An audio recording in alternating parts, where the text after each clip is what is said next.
Wah, anjir lo ganti dikit sih. Ya.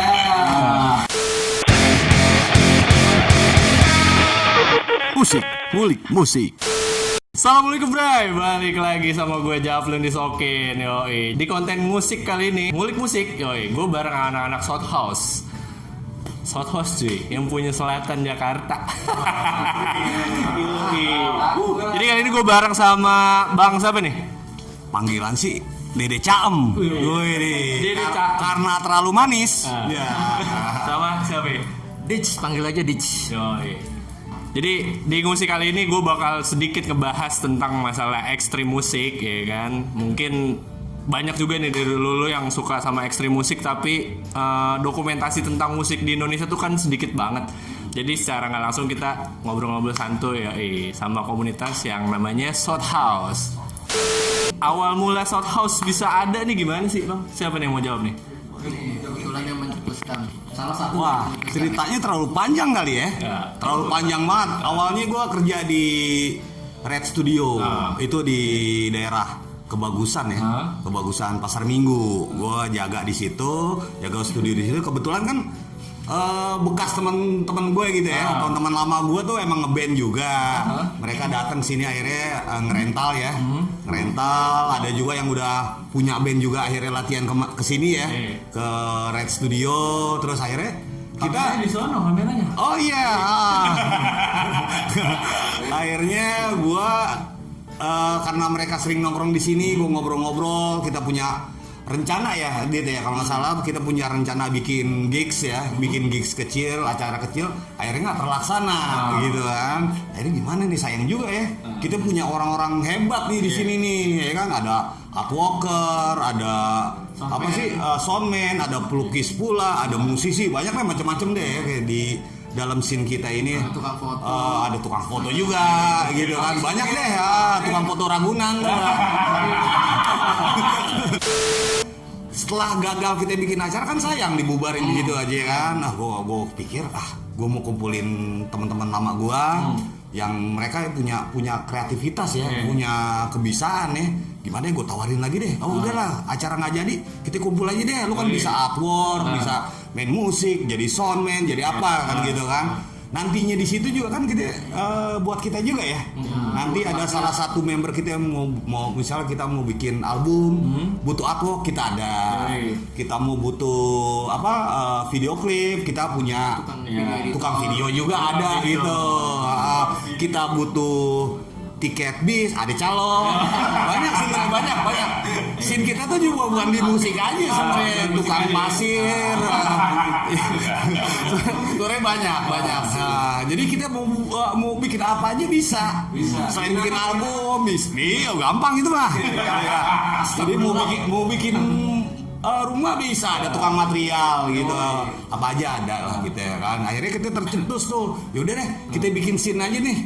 Sayang kan kalau panitia dibubarin gitu kan. Akhirnya gue izin dulu dong sama owner dari Red Studio, Opik. Dan salah satu gitaris thrash metal juga tuh, thrash metal namanya Getah Bening.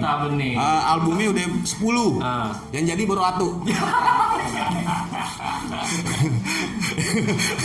Ya gitulah ya. Akhirnya Opik pun mengizinkan kan untuk udah boleh bang kita kumpul-kumpul di sini. Jadi sebenarnya nggak boleh. Cuman nih gue bohong aja. Cuman gitu ya. Gue izin dulu sama owner. Gimana Pik? Kalau ini kan sayang tempat ini kan terlalu gede ya. Kita manfaatin dia buat wadah anak-anak kreatif ya, komunitas kita bikin deh gimana. Akhirnya komunitas kumpul ya, kita akhirnya terwujud deh tuh dikit-dikit. Kita akhirnya kumpul lah anak musik, anak band yang artworker ya, soundman dikit-dikit. Akhirnya sekarang menjadi South House gini deh. Ya termasuk scene kecil sih sebenarnya, scene kecil dan baru lah. Gue terinspirasi mau bikin scene ini karena gue ngeliat dulu ada potlot kali ya. Oh iya benar. Gue lihat di Jakarta itu ada potlot. Gue lihat di selatan Jakarta sebenarnya udah ada taring babi. Kolektif Ponti. Terus ada kalau di Bandung tuh ada Ujung Berung mungkin. Mungkin di Indonesia lainnya banyak lah ya. Banyak lagi. Cuman di Jakarta ini nih tahun-tahun 2010 atau 2000 berapa ya, scene udah mulai Ya. udah mulai redup ya. Nah kita mencoba mulai lagi, tapi udah ada manfaatnya ya. Ya Dit ya, kayak ada yang dapat proyek sablon gitu kan, ada yang udah dapat proyek nguli, udah banyak sih sebenarnya. Ada yang nyemen. Gitu kan. Udah berapa lama kira-kira Soto? Soto sendiri tadi yang lu bilang udah hampir 20 tahun ada kali.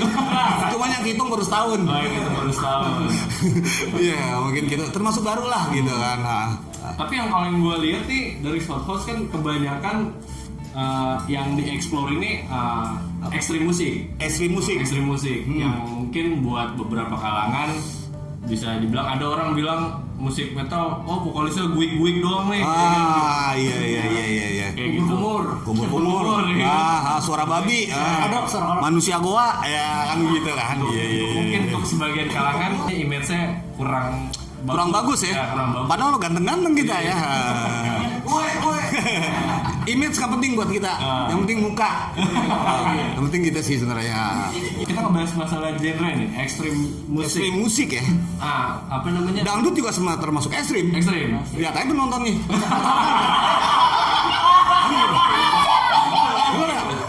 Jadi ekstrim musik tuh belum berarti musik itu keras sebenarnya. Penontonnya keras juga bisa. Ekstrim musik kayak gitu kan. Musik debus kan keras juga kan. Musik tradisional debus. Iya, kan gitu. Ekstrim juga kan gitu kan. Tapi sampai sekarang udah berapa banyak nih band-band yang ada di Short House nih, ada berapa banyak sih?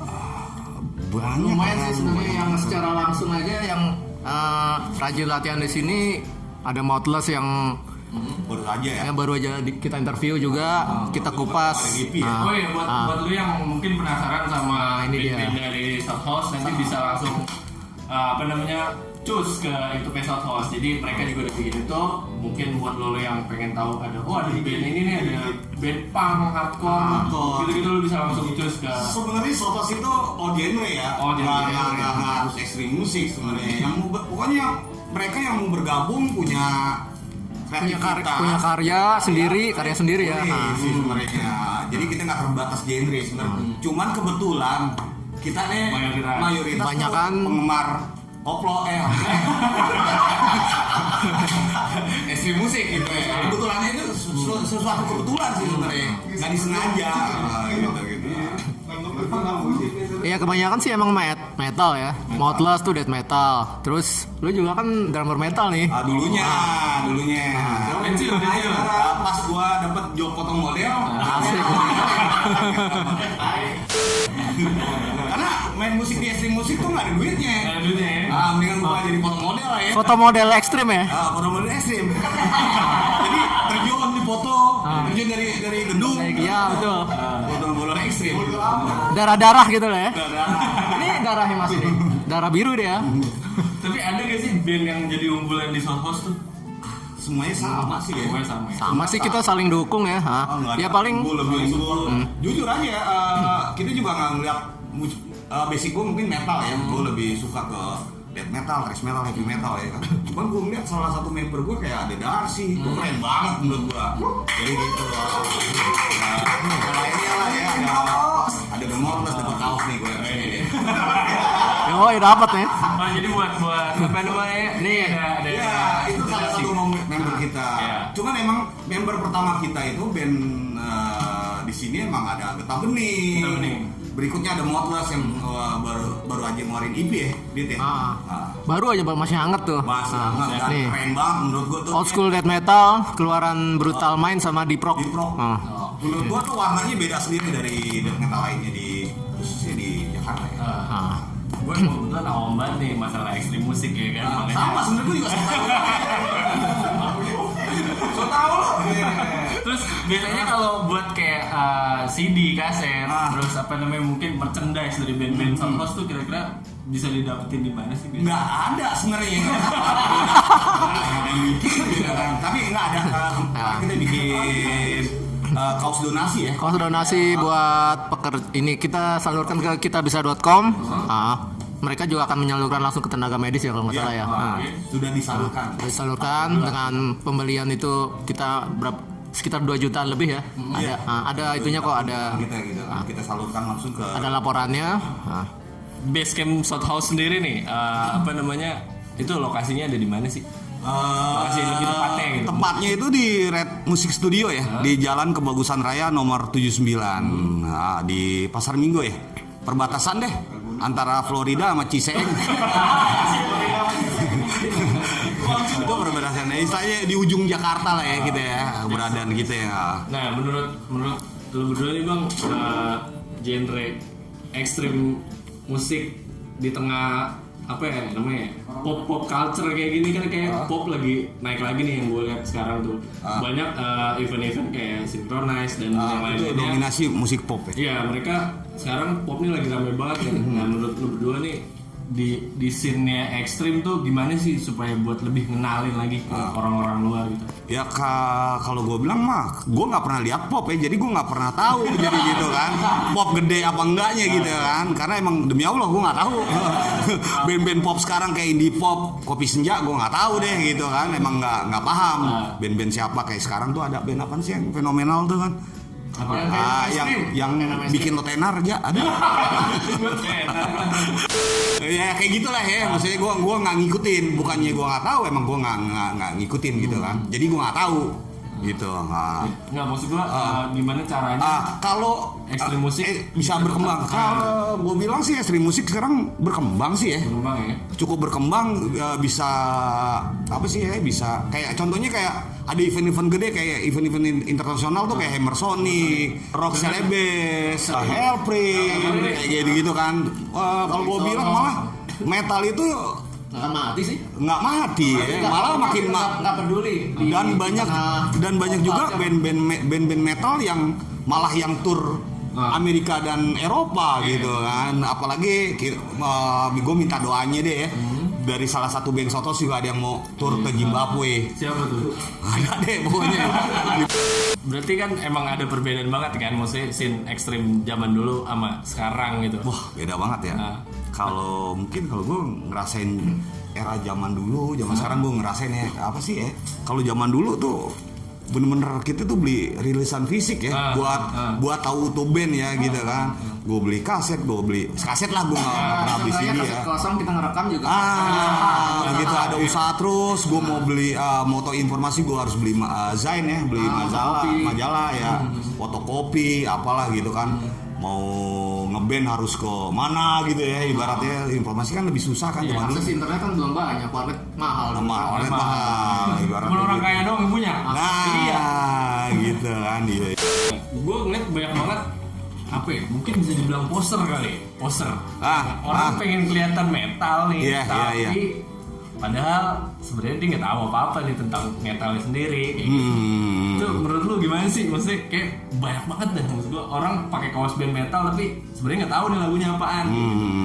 Menurut lu nih sebagai penggiat metal, ekstrim musik tuh gimana sih? Kalau gua nggak apa-apa sih sebenarnya, asal dia beli kaos sama gua gitu sebenarnya. Nggak keberatan sih sebenarnya, distro juga nggak keberatan, record juga gua rasa nggak keberatan. Kalau kaosnya yang dibeli gitu kan, nah orang diproduksi dia gitu kan. Kalau bootleg ya tergantung gitu. Kalau buat tidur paling ya gitu. Tadi gua lupa pertanyaan lo. Apaan? Tadi lupa gua pertanyaan lo apaan? Yang mana? Masalah poster ya? Poster menurut gue sih itu hal yang lumrah ya, yang terjadi kan berproses. Semua orang mungkin bisa jadi poster lah. Awalnya dari poster dulu, tapi orang makin lama makin pengen tahu tuh. Nah itulah yang orang-orang yang lebih tahu harusnya mensupport atau mengedukasi sih. Ya gue sendiri juga bisa tahu ya karena nanya-nanya orang. Ya mungkin kalau bisa dibilang awal dari poster ya dari poster dulu. Tapi ya gue sendiri sih emang pengen tahu ini itu, jadi nanya-nanya walaupun mungkin pernah tuh nanya ke orang senior lah, tapi kayak ngerendahin atau ngecengin ya bodo amat sih. Gitu. Sekarang juga banyak gini ya, gue juga banyak pelecehan juga tuh soal jamet ya sekarang ya. Dit ya, menurut gue tuh Sendiri ya. gue banyak kesini, gue sering dicelain juga gitu kan. Gue paling kesal sebenarnya ada orang menghina jamet sebenarnya. Gue bilang tuh jamet sekarang tuh gila loh, yang dia tuh yang menuhin setiap gigs metal di Jakarta loh, di Bulungan. Kalau nggak ada mereka tuh mungkin itu event tuh sepi ya. Nah, begitu juga mereka akhirnya sekarang udah mau beli kaos ori ya, band-band lokal, beli tiket. Lo bayangin kalau nggak ada mereka gitu aja sih menurut gue. Mereka bukan poser kalau gue bilang mah. Mereka lebih bagus dari poser kalau gue bilang kayak gitu ya. Hotpost nih yang gue tahu katanya ada webnya juga nih, web. Ada baru bikin. Nah, isi dari web itu isinya apa aja sih maksudnya? Webnya kalau mau kunjungi di southhouse.net ya. SOUTHOUSE itu Southhouse digabung, southhouse.net. Nah, isinya tuh ada beberapa orang-orang di dalam Southhouse yang aktif di bidangnya masing-masing. Fotografer, pelukis, terus ada lesson yang mungkin ada beberapa yang profesinya guru musik, ada piano, terus ada Piano klasik gitu. terus ada tentang lesson tentang sound engineering ya. Ya, ada drum juga. Ada juga. Banyak info. Ada, bisa. Iya. Termasuk mungkin review zin karena ada yang langsung nge-link ke zin. Kebetulan gue sendiri pernah bikin zin. Cetakan fisiknya cuma sampai 2013 sih, tapi setelah 2013 ke sini cuma nulis di blog sih. Ini juga mau lagi dibikin ke ada bikin beli domain lah. Jadi nantinya nggak cuma blog tapi ya salah satu dari subnya si Southhouse sendiri. Nah, itu bisa diakses, bisa ada sisi edukasi, ada sisi galeri buat karya-karyanya, terus mungkin nggak menutup kemungkinan juga ada bahasan-bahasan di luar itu ya, ada sosial politik juga mungkin ada sih. Banyak yang nanya, Southhouse itu anak-anak mana? Southhouse itu anak-anak mana aja sih? Ada yang bilang anak-anak selatan. Wah, bukan. Kita bukan wadah untuk anak-anak selatan. Kebetulan tempatnya aja yang di selatan. Kebetulan aja itu adanya di selatan. Kita juga ada band-band dari timur, dari utara, semua penjuru. Dan bahkan member kita pun sebenarnya ada dari luar kota ya. Dari Bandung pun ada, dari Singapura paling jauh. Itu member kita ada tuh, pelukis juga dia. Advoker juga. Pameran di sini bisa lihat ya. Gitaris juga dia dari salah satu band black metal Singapura, Nuris itu. Jadi member kita tuh bukan dari hanya Jakarta atau Jakarta Selatan doang, dari semua lah gitu yang mau bergabung aja sebenarnya. Jadi memang kayak ya udahlah, kita bikin wadah, lu suka ekstrim musik, lu suka musik apapun, gabung aja gitu. Lagi buat orang-orang yang emang punya kemampuan lebih kan. Iya. Siapapun ya di sini yang punya karya lukisan, karya grafis atau karya video, karya musik. Nah, silakan share ke kita atau ngobrol-ngobrol ke kita ya dulu. Ngopi dulu di sini. Setiap Jumat malam biasanya rame. Jumat malam dan malam minggu kadang-kadang ya. Event mungkin kayak gini kan kita ada event kumpul hari Sabtu ya. Mingguan deh kayak gitu. Menurut lu berdua nih, scene ekstrim di luar Jakarta tuh sekarang tuh kayak gimana? Menurut gue sendiri musiknya makin beragam, apa makin maju? Ya, menurut gue sendiri sebelum 2015 gue 2013 sampai 2 tahun itu tinggal di luar kota kebetulan di Cilacap. Nah, gue perhatiin di kota-kota lain juga mereka karena emang udah era informatika ya, dia udah beragam kok, udah nggak jauh lah sama kota-kota kayak Jakarta, kayak Bandung tuh mereka udah melek. Ya cuma mungkin dari kuantitas produk karya mereka emang belum banyak yang terpublikasi atau agak masih belum sebanyak di Jakarta atau Bandung atau Jogja dan Surabaya ya. Cuma kalau untuk antusiasme acara nih, misalnya ada band luar dari Jakarta nih, misalnya waktu itu Siksa Kubur manggung di Purwokerto. Nah, itu penontonnya gue salut sih ngelihatnya, dari berbagai kota sekitar tuh, dari Gombong, dari Banyumas, itu pada rame-rame nyewa truk terus bawa spanduk dari misalnya Banyumas Banyumas Metal Corps, terus dari Gombong Metalhead gitu. Pokoknya gue kebetulan dari Cilacap ke Purwokerto tuh sejam. Pulang malam pas nungguin SK main tuh, itu jam 1 baru beres. Itu kita balik malam ngelewatin jurang, lewatin hutan itu maksudnya nggak ada rasa takut, malah ketemu sama mereka juga yang lagi pada pulang. Pokoknya antusiasmenya tinggi dan lumayan Pak, mereka beli tiketnya, sadar akan beli tiketnya itu bagus, tinggi. Di daerah kan bagus sekarang. Terus dari lu berdua nih pernah punya pengalaman seru gak sih? Maksudnya kayak gue pengen banget nonton band ini nih, tapi apa gitu, entah misalnya jalan kaki dari Kebagusan ke Bulungan kayak gitu. Maksudnya yang pernah lu lakuin buat nonton band. Pengalaman nih. Iya, Pengalaman gua dulu kalau nggak salah tahun berapa ya? Lupa gua, Sepultura tuh live di Jakarta tuh tahun 99 Metallica itu kalau nggak salah deh. Dan juga 92 ya kalau nggak salah ya. Itu gua baru lulus SD. Kalau nggak salah itu liburan kelulusan ya. Itu gue nonton Sepultura, gue nggak tahu itu Lebak Bulus tuh di mana ya. Gue nggak sama sekali nggak tahu. Mungkin nyokap gue, orang tua gue mungkin nggak ngizinin, gitu kan. Gue nonton kesana, gue berangkat, gue nggak tahu naik apa ke Lebak Bulus itu kan. Gue nonton, gue berangkat, kata orang lo dari Blok M gitu kan. Akhirnya gue naik dari Blok M gitu. Gue naik dari Blok M, gue nanya-nanya mau ke Lebak Bulus tuh di mana ya gitu kan. Akhirnya gue dapat naik Kopaja apa gimana kan. Selama perjalanan dari Blok M ke Lebak Bulus itu hitam-hitam semua, gila. Dan emang atmosfernya itu beda ya. Kalau zaman dulu tuh bener-bener gimana ya? Lu nonton Sepultura tuh ada yang naik truk, ada yang naik bak, gila deh pokoknya, ada yang bawa bendera, itu gila deh gitu kan. Akhirnya gue sampai sana, lah gue kan masih kecil, gue bingung, gue nggak tahu harus beli tiket di mana saat itu ya. Gue taunya dulu yang namanya nonton konser, nonton pertunjukan itu ya on the spot gitu, beli tiket gitu kan. Gue nggak ngerti nih, gue beli di mana ya gitu kan. Masih itu udah sunat tuh? Udah dong ya.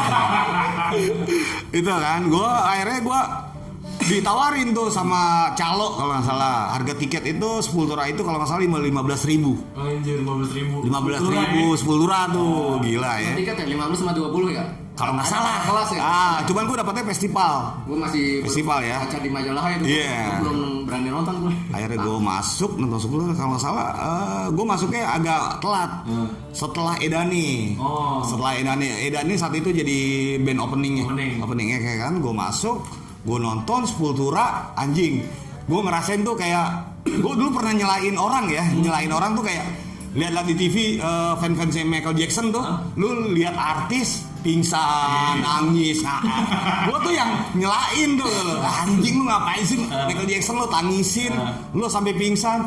Tapi pas saat gue nonton Sepultura, itu gue ngalamin kayak gitu. Gue kaki gue merinding, terharu gue ngeliat Max Cavalera tuh yang anjing Max Cavalera gitu depan muka gue, ternyata begitu ya. Gue nonton akhirnya karena gue terlalu kecil, gue terdesak tuh, maju dan akhirnya gue di depan barikade.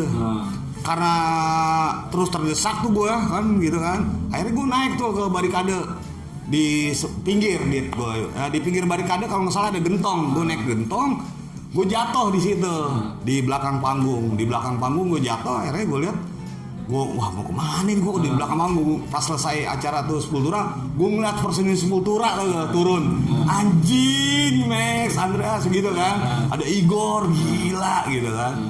Setelah itu gue setelah acara selesai, gue hampir mau nangis karena itu udah terlalu malam menurut gue ya.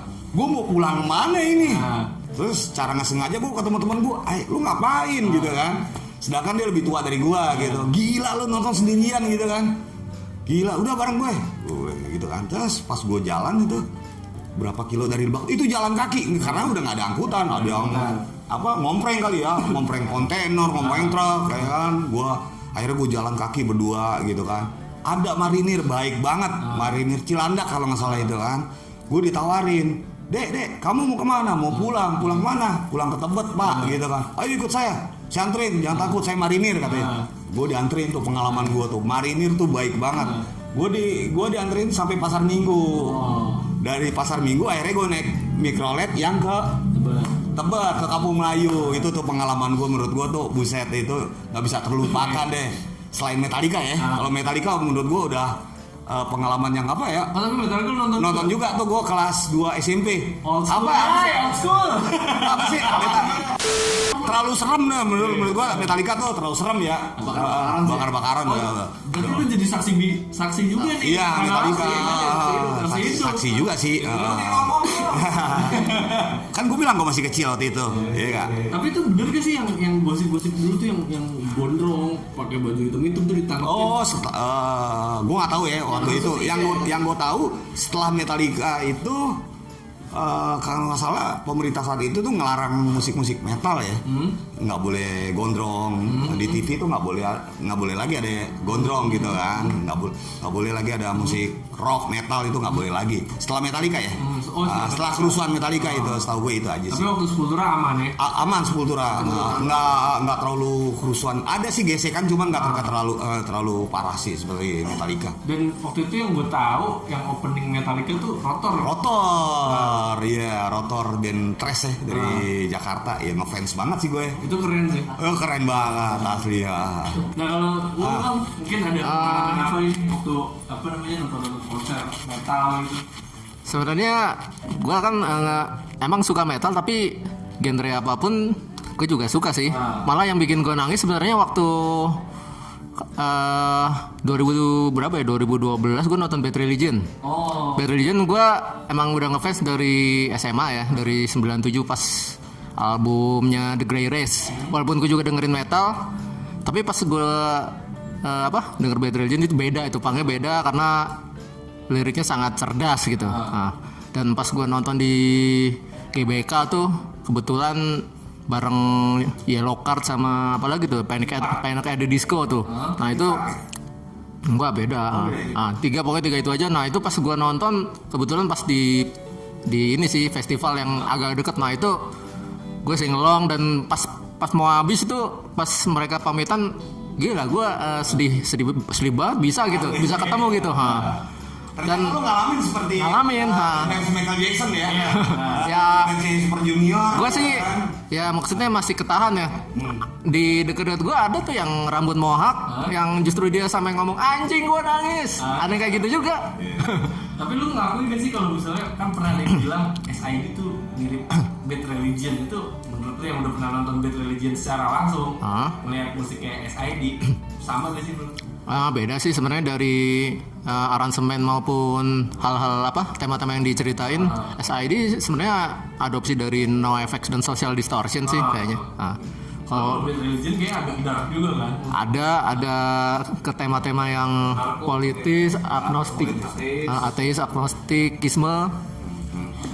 Tapi ya cerdas sih, memang mereka juga di sana justru diajak diskusi sama kaum religi juga. Dan apa namanya kalau menurut kan gue nggak tahu banget nih masalah ekstrim musik ya kan? Genre apa aja sih yang ada di ekstrim musik? Ekstrim musik mungkin tuh ekstrim musik ya metal udah. Iya, metal hardcore gitu. Dan orang mau dia metalcore, mau dia hardcore pasti nyebutnya metal. Kalau yang nggak tahu. Iya.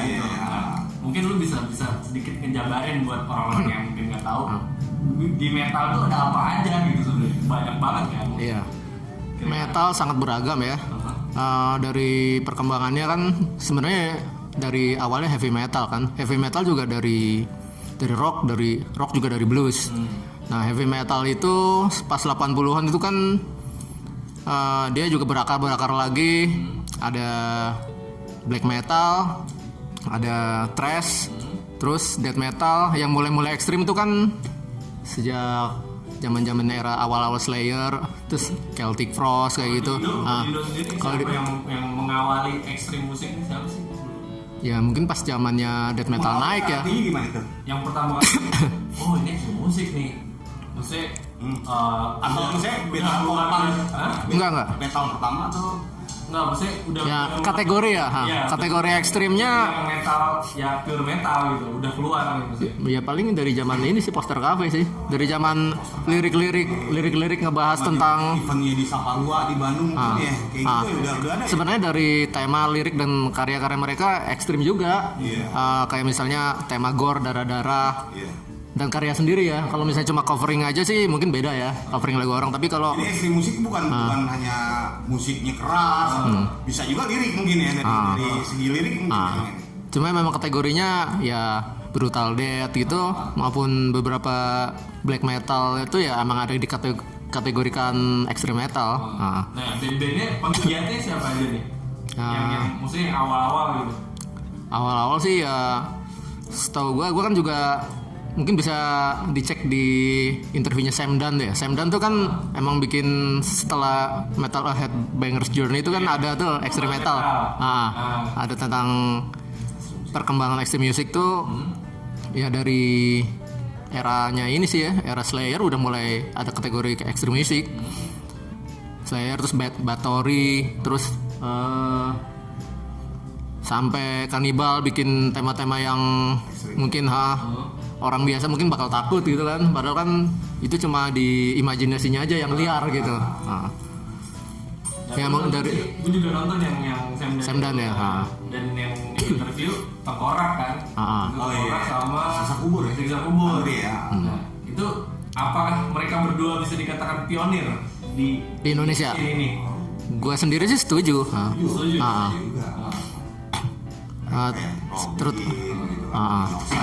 Terutama kalau Siksa Kubur ya di album pertama aja juga memang ngebahas tentang hal-hal yang ini kan agak-agak gore juga. Terus Siksa Kubur bisa mewakili Tengkorak sendiri sebenarnya kan awalnya sebenarnya udah politik tapi mungkin dari segi sound maupun kategori-kategori ekstrimnya masih masuk sih. Terus untuk sampai saat ini nih ada nggak sih band ekstrim musik yang menurut lo berdua kayak anjing nih tai nih bandnya? Lokal ya? Lokal. Untuk lokal banyak sih sebenarnya masih. Banyak sih ya. Kebanyakan kalau menurut gua. Tapi pasti kan lo ada beberapa nama yang kayak ya kalau nama gede sih kayak Burger Kill mungkin itu ya. Udah cukup gede dan gede juga dia perjuangan dia juga nggak sebentar kali ya dia. Iya. Kayak gitu sih sebenarnya mungkin Burger Kill kali ya. Disinfected sih kalau gue ya. Disinfected terus Dead Vomit itu menurut gue yang extreme metal yang memang masih eksis dan bisa menjadi pionir. Ya mungkin beda-beda ya orang menganggap ekstrimnya seperti apa. Kalau gue sih itu Dead Vomit, Disinfected. Terus Jakartanya ada kayak Siksa Kubur. Oke sih gue setuju juga. Berarti lu ngalamin zamanan kompilasi itu kan apa waktu itu ada kan kompilasi kaset yang ada si Total Sickness ya. Bukan enggak zamanan Metallic Clinic. Kuburan ya Metallic Clinic. Oh, Metal Clinic ya. Oh gila ya. Nah itu emang fenomenal sih. Fenomenal ya. menurut gua. Ya kebetulan band-bandnya Itu legend semua. Disangka juga sama pihak-pihak major kali ya di saat itu ya. Nggak disangka ya penjualannya. Penjualannya Saat itu kan berapa juta ya? underground, musik underground, musik ekstrim emang dipandang sebelah mata ya. Nah, dengan adanya Metallic Clinic atau Nyimolda kan nggak nyangka buat pihak-pihak label, major label lah khususnya benar-benar nggak nyangka sih. Jadi secara langsung itu bisa dikatakan media pembuka juga gak sih? Media pembuka sih menurut gua, media pembuka. Buat kenalin ke orang-orang lain. Nih ternyata metal begini loh, laku loh. Sebenarnya metal laku enggaknya sih sebenarnya laku. Tahun 80, tahun 90 Metallica penjualannya kan gila-gilaan. Tahun 90 pun begitu sebenarnya kayak gitu kan, nggak ada istilah metal nggak laku, nggak ada. Cuman saat itu trendinya emang metal tuh lagi turun ya. Tahun-tahun setelah Metallica deh, setelah Metallica datang ke Jakarta emang trennya emang lagi turun gitu. Alternatif lagi naik. Nah kebetulan alternatif lagi naik. Karena gitu. emang eranya masih muter gitu. Eranya muter. Nah, kalau menurut gue sih gitu. Kalau metal laku apa enggak ya? Emang dari tahun 80 90 gila-gilaan penjualan kaset mereka gitu kan. Nah. Acara yang dibikin sama Desi Ilmu Coklat ya? Iya, itu menurut lu gimana tuh? Sampai bisa main di open air kayak gitu-gitu. Bagus gitu, apa harus ditambahin lagi acara-acara kayak gitu buat ngebuka anak-anak ekstrim metal supaya bisa karya lebih dikenal kayak gitu. Coba jawab. Sebenarnya sih itu sih pilihan ya. Emang ada yang setuju dengan acara seperti itu bisa membuka ini kan, membuka peluang pintu buat band-band yang mungkin belum dikenal jadi lebih terkenal atau band yang sudah lama juga jadi tetap eksistensinya jalan. Tapi ada juga yang memang band yang gak memilih lewat acara seperti itu. Kan memang yang penting sebenarnya komunikasi. Kita punya koneksi di banyak negara di pelosok dunia itu bisa-bisa aja. Sebenarnya sebelum ada Wacken juga band yang mungkin pertama, band Indonesia yang pertama banyak ya? dari Kekal itu mungkin orang jarang yang bahas Kekal ya, tahunya mungkin yang udah main di luar tuh Barukil, Discuss iya itu. Pernah Eropa gitu. Pokoknya orang mungkin lebih apalnya ya Barukil, Noxa. Noxa juga sebelumnya udah pernah tour Eropa ya. Main di Helsinki ya. Ya di Finland. Finland. Tuska Open Air. Kekal itu juga sebenarnya dia kan band yang jarang diekspos ya. Di kita juga jarang yang mau ngekspos dia. Padahal dia itu di sana banyak fansnya. Itu 2004 tuh mereka udah tour Eropa sebenarnya. Terus setelah Kekal baru Noxa di Finland. Terus baru BK dan band-band lainnya sampai terakhir Fiskral ya. Fiskral juga tour Eropa bareng Dead Squad gitu.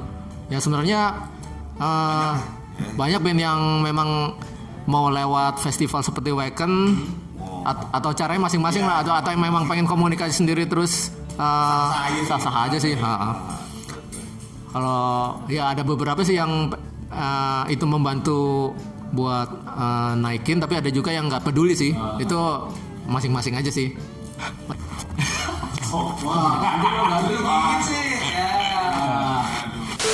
Menurut lu berdua nih, cara supaya tetap scene ini hidup tuh gimana sih? Maksudnya apa dengan cara membeli rilisan fisik, membeli merchandise? Menurut lu gimana tuh? Kan karena banyak banget sekarang kayak ya udahlah dengerin aja di Spotify atau kadang dari digital ya, dari YouTube-nya nih di-download jadi MP3 karena nggak mau beli rilisan fisiknya. Nah, menurut lu gimana supaya kita masih bisa tetap support musisi-musisi ekstrim ini?